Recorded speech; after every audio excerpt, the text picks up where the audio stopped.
तुम ही तो मेरा जीवन हो अब साथ हमारे। तू तेरे बड़े भाई को बहुत पसंद करता है ना? पसंद तो करता हूँ पर रिस्पेक्ट ज्यादा है। संग परछाई सा बस ऐसा मैंने क्या कर दिया जो मुझे इस तरह बोल के चली गई? दुनिया जैसी दिखती है वैसी है नहीं, यह हमारी नजरों से छिपी एक अलग दुनिया है। दुश्मन है जो भी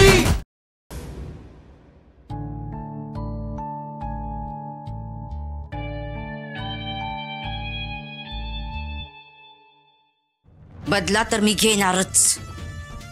अक्षरा, तुला अशी नाही सोडणार मी।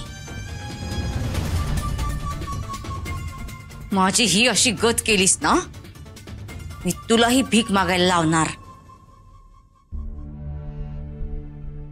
ए म्हातारे, हा थांब, आत कुठे निघालीस?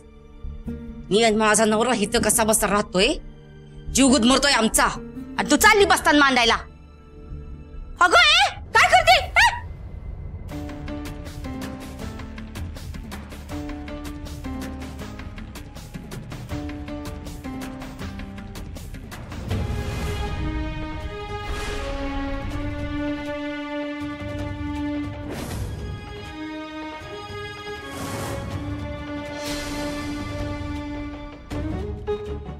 अगं बाई कामिनी, तू? अगं पर तुला तर वाड्यावर हकललं होतं ना? कुत्र्याचा शेपूट आहे मी, वाकडं ते वाकडच राहणार। आणि तसं मी तूप काढायला बोट वाकडं करावंच लागतं काकी। आणि तुमच्यासारखी माघार घेऊन असल्या पडक्या झोपडीत नाही राहू शकत मी। अगं आम्हाला तरी कुठे हौस आहे इथं राहायची, पर गाव सारं माझं निकुनी बी घेईना ओझ असं हाय बघ आमचं।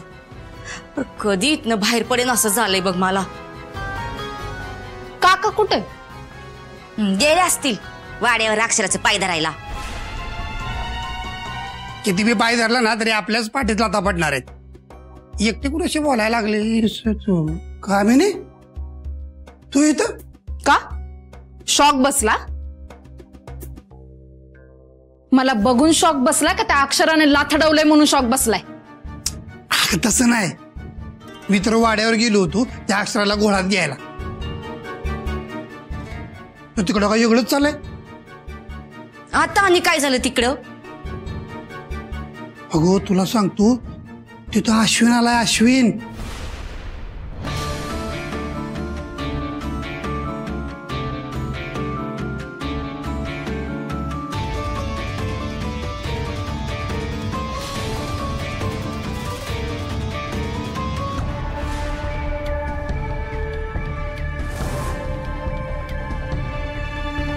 हे असं घडलंय बघ सगळं। काका एक नंबर न्यूज दिली आहे बघ, एकदम भारी। यात काय डोंबल्याचं भारी? नशीब फुटकच आहे आपलं।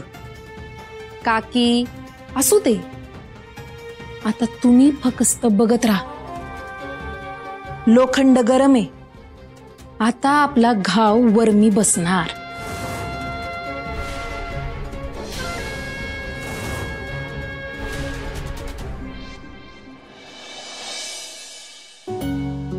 अहो त्रास करून घेऊ नका, शांत व्हा की।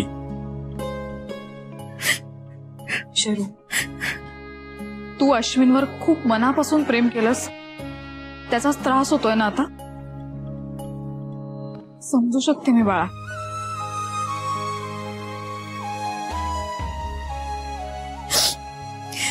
पण त्याचा काय उपयोग झाला ताई? सगळं वायाच गेलं ना। माणसांना दुसऱ्याच्या मनाशी, त्यांच्या आयुष्याशी खेळताना काहीच वाटत नाही का ग? इतकं नीच कसं वागू शकतो कोणी? शरू, अगं व्यक्ती तितक्या प्रकृती, जगात वाईट प्रवृत्तीची खूप माणसं आहेत, आणि ती ज्याच्या त्याच्या स्वार्थाने बांधली गेलेली आहेत। हो, पण मग अशी चुकीची माणसं माझ्याच आयुष्यात का आली? देवाने हे सगळं माझ्याच पदरात का टाकलं? ह्या सगळ्यामुळे आपलं नातंही गढूळ झालं ना। बास झालं, हे सगळं बघून माझी जगायची इच्छाच नाही राहिली।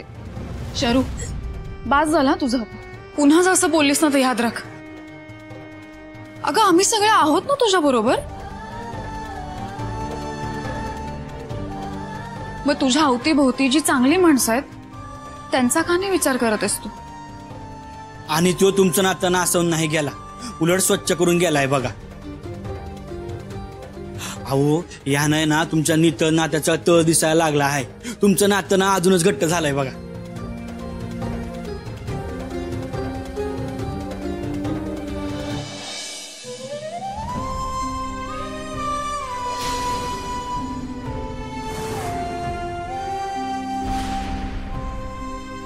आणि काही घटना आहेत की नाही, हे आपली नाती घट्ट करण्यासाठीच घडतायत बघा.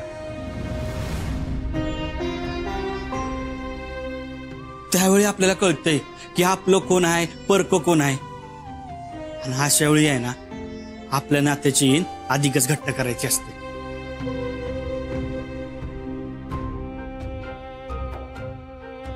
आणि परत जर तुझ्या तोंडी जगायचं नाहीये असं मी ऐकलं ना तर बघ, गाठ माझ्याशी. शरू अगं आपलं आयुष्य आपल्याला असं व्यर्थ नाही घालवायचं. ते सार्थकी लावण्यासाठी झटायला नको का बाळा? हो, आता नाही खचणार मी ना आपल्या घरी जाऊन आता माझे कथ्थकचे क्लासेस पुन्हा सुरू करते. नव्यानं माझ्यासाठी जगेन मी. शरू अगं आपल्या घरी? हो, आता आपल्या घरीच जाईन मी. या घरात कशी राहू ना? हे घर आता माझ्यासाठी फक्त माझ्या ताईचं सासर आहे. इथे शर्वरी, अगं मला सांग, तुझी ताई सोडली तर आम्ही कुणीच नाही का तुझ्यासाठी? हा नाही नाही, असं नाही. हे बघ बाळा, जरी अश्विननं तुला फसविलं असेल, तुझ्या बरोबर खोट्या प्रेमाचं नाटक केलं असेल, तरी तुम्ही दोघांनी लग्न केलंय, हे सत्य आहे. आणि म्हणूनच तू आमची या घराची सून झालीयस. पुरी, तुला मनापासून सांगतो, मी आज तुला माझी मुलगी मानलंय ग.